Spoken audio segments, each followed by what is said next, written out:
नमस्कार.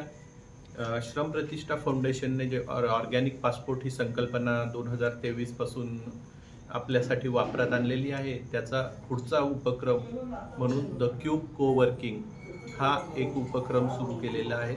The cube कोवर्किंगसाठी जे नोंदणी केलेले ऑर्गॅनिक पासपोर्ट होल्डर असतील, त्यांनी त्यांच्या कोवर्किंग स्पेसचे फोटो व व्हिडिओज त्यांच्या पासपोर्टच्या अकाउंटमध्ये टाकायचे आणि जो ग्राहक आहे तो त्याच्या ॲपमध्ये ज्यावेळेस त्याला कोवर्किंग स्पेसची ट्रेनिंग घेण्यासाठी, ऑफिस स्पेस वापरण्यासाठी नोंदणी करेल, त्यावेळेस त्याची सांगड घालून दिली जाईल दोघांची. आणि त्या कोवर्किंग स्पेसमध्ये जो वापरकर्ता आहे, तो तिथे येईल, त्याचं ऑफिसचं काम करेल. संध्याकाळी 2 तासानंतर त्याच्या पुढच्या प्रवासाला चालला जाईल किंवा त्याच्या घरी चालला जाईल.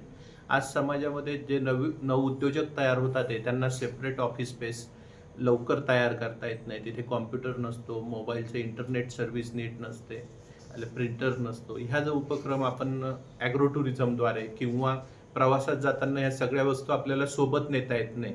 झेरॉक्स काढायसाठी आपल्याला 4 दुकानं फिरावं लागतं. प्रिंटिंग काढणारा वेगवेगळ्या क्वालिटीचे प्रिंटर्स वापरतो.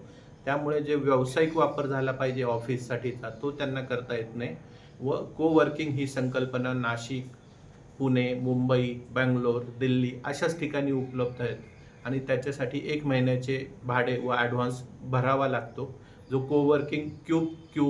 कोवर्किंगमध्ये आपल्याला भरावा लागत नाही. आपण त्याची मेंबरशिप घेतली तर भारतभरात आपल्याला कुठे पण त्या ठिकाणी आपल्याला ऑफिस स्पेस वापरासाठी उपलब्ध होते. सध्या माझ्याबद्दलच घडणारा एक किस्सा मी तुम्हाला सांगतो. काल संध्याकाळी मी सोलापूरला आलो व आज, उद्या आणि परवा मला इथे एक ट्रेनिंग घ्यायचं आहे USFDAच्या संदर्भातले व त्याच्यासाठी माझ्यासाठी 6 पार्टिसिपंट्स ऑनलाईन ऑलरेडी रजिस्टर्ड झालेले मागच्या महिनाभरापूर्वी. तर त्यांना आज मला वेळेवर ऑफिस स्पेस नसेल तर सर्व्हिस देता येणार नाही, ट्रेनिंग घेता येणार नाही.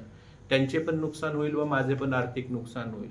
पण द क्यूब ह्या या संकल्पनेद्वारे मला ऑलरेडी सोलापूरमध्ये कुठे बसता येईल, कुठे इंटरनेट वापरता येईल, त्यांच्याबरोबर जर मी संपर्क केला तर आज, उद्या आणि परवा मला हे ट्रेनिंग व्यवस्थित घेता होईल व सकाळ संध्याकाळ मी सोलापूरच्या पर्यटन स्थळांचा, सिद्धेश्वर मंदिराच्या दर्शनाचा लाभ घेऊ शकेल, चांगल्या ठिकाणचं अन्न खाऊ शकेल व माझी सोलापूरची ट्रिप पूर्ण होईल. म्हणजे माझा दिवस पण वाया जाणार नाही, मला पर्यटनाचा पण योग्य वेळात आनंद घेता येईल आणि माझे फॅमिली मेंबर्स इतर वेळात त्यांचं सोलापूरचं शॉपिंग पण करू शकतील. हा सर्वांना एक क्युम्युलेटिव्ह उपयोग असल्यामुळे द क्यूब कोवर्किंग ह्या संकल्पनेत आपण नोंदणी करावी व भारतभरात द क्यूब कोवर्किंगचा फायदा करून घ्यावा, असे मी आपणास आवाहन करतो.